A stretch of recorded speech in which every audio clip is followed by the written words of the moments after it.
오늘 발표에서 특히 눈에 띄는 건 윤호중 행안부 장관 후보자와 정성호 법무부 장관 후보자입니다. 윤 후보자는 일찍부터 법무부 장관 하마평에 올랐는데 국정 운영 중추인 행안부를 이끌게 됐고, 친명 좌장 정 후보자는 검찰 출신 봉욱 민정수석과 검찰 개혁 임무를 맡게 됐습니다. 강버들 기자입니다. 윤 후보자는 국민 행복이 민주주의의 척도라는 신념을 가진 정책통입니다. 폭넓은 소통으로 중앙과 지방이 협업하는 체계를 만들 것입니다. 국회의원에 5번 당선된 윤호중 행안부 장관 후보자는 문재인 정부 때 민주당 지방혁신균형발전 추진단을 이끌었습니다. 행안부 장관이 사회부총리를 겸하는 식으로 정부 조직 개편이 이뤄질 경우 각 부처 그리고 지방정부와의 현안 조율에 제 역할을 할 거란 기대를 받습니다. 그래도 예상 밖 인사라는 반응이 나옵니다. 윤 후보자가 줄곧 법무부 장관에 거론되어 왔기 때문입니다. 21대 국회 법제사법위원장을 지내며 검경 수사권 조정, 공수처 설치를 주도한 데다 법조인 출신이 아니란 점도 검찰개혁의 적임자라는 분석에 힘을 실었습니다. 하지만 이재명 대통령은 법무부 장관 후보에 자신의 사법연수원 동기로 국회 형사사법체계 개혁 특별위원장을 맡았던 정성호 민주당 의원을 지명했습니다. 사법개혁에 대한 광범위한 이해와 정책 능력을 보유하고 있습니다. 내실 있는 검찰개혁의 아이콘이 될 것으로 기대합니다. 대통령실 관계자는 검찰개혁을 안정적으로 뒷받침하려는 포석이라고 했습니다. 또 대통령의 스타일은 일만 잘하면 되는 것이라며 법조인 출신의 38년직이란 점 등은 문제가 되지 않았다는 식으로 설명했습니다. 정 후보자는 지명 이후 페이스북에 12.3 비상계엄으로 무너진 민주주의와 법치주의를 복원하고 권력기관 정상화라는 시대적 소명을 위해 최선을 다하겠다는 입장을 밝혔습니다. 정 후보자는 검찰 출신 봉욱 민정수석과 함께 새 정부 검찰개혁을 이끌게 됐습니다. 서울대 법대를 나온 정 후보자와 봉 수석은 사법연수원 한개수 선후배 사이입니다. JTBC 강버들입니다. 이재명 정부의 첫 기획재정부 장관 후보자로 구윤철 서울대 경제학부 특임 교수가 지명됐습니다. 구 후보자는 문재인 정부에서 국무조정실장과 기획재정부 2차관을 지내 정책통으로 불립니다. 국가재정은 물론 정책 전반에 대한 높은 전문성을 토대로 대한민국 성장의 길을 찾을 적임자입니다. 교육부 장관 후보자로는 이진숙 전 충남대 총장이 발탁됐습니다. 이 전 총장은 대통령 직속 국가과학기술자문회의 위원으로 활동했고 지난 대선에서 이 대통령의 공약인 서울대 10개 만들기 추진위원장을 맡았습니다. 법무부 장관 후보자에는 정성호 민주당 의원이, 행정안전부 장관 후보자엔 윤호중 민주당 의원이 지명됐습니다.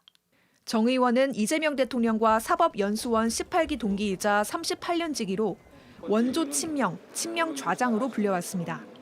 오선의 윤 의원은 지난 대선 총괄 선대본부장을 지냈고 국회 법사위원장을 지냈습니다. 산업통상자원부 장관 후보자에는 기획재정부 출신의 김정관 두산 에너빌리티 사장이 지명됐는데 배경훈 과학기술정보통신부 장관 후보자에 이어 두 번째 기업인 출신입니다. 보건복지부 장관 후보자로는 정은경 전 질병관리청장이 지명됐습니다.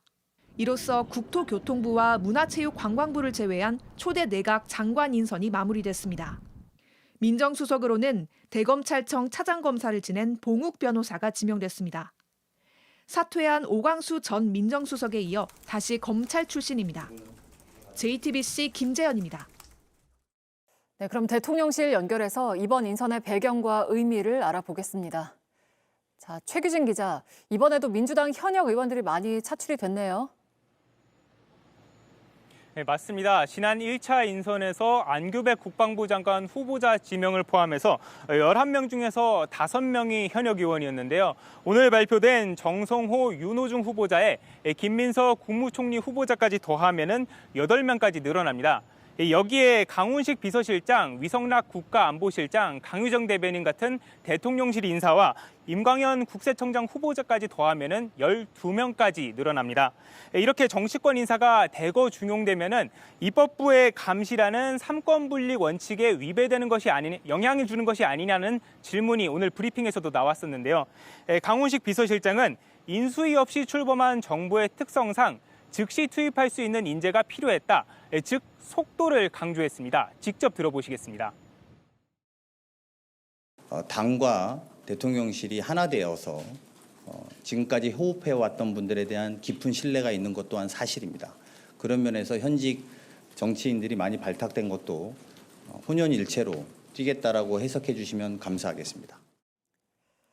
네, 그리고 대표적인 친문계 인사인 김경수 전 지사는 지방시대위원장으로 발탁이 됐죠. 네, 김경수 전 경남지사는 앞서서 행안부 장관으로 하마평에 오르기도 했는데요. 오늘 인선에서는 대통령 직속 지방시대위원장의 장관급 인사에 임명이 됐습니다.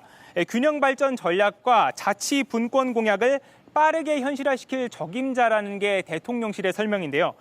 김 전 지사는 대선 과정에서는 이전 이 대통령과 경쟁을 해왔지만 이후에는 선대위 총괄 선대위원장을 맡았었는데 비명계를 끌어안으려는 통합 인선 행보라는 분석도 나옵니다.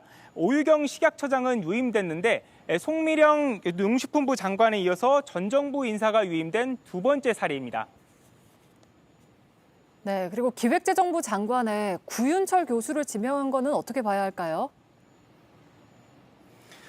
이재명 대통령은 기재부의 예산 기능을 분리하겠다는 공약을 대선 과정에서 여러 차례 밝혀왔습니다. 때문에 기재부 장관만큼은 정치인이나 교수 출신이 아닌 관료 출신을 임명할 것이다. 기재부 사정을 잘 아는 내부 인사를 발탁할 것이라는 분석이 많았었는데요. 실제 구윤철 후보자는 기재부 예산실장과 2차관 그리고 국무조정실장을 지낸 정통 관료 출신 인사입니다. 대통령실은 기재부 안팎을 두루 살핀 만큼 구 후보자가 국정 운영과 경제 성장의 핵심 역할을 해줄 인물이라고 설명했습니다. 지금까지 용산 대통령실에서 JTBC 최규진입니다.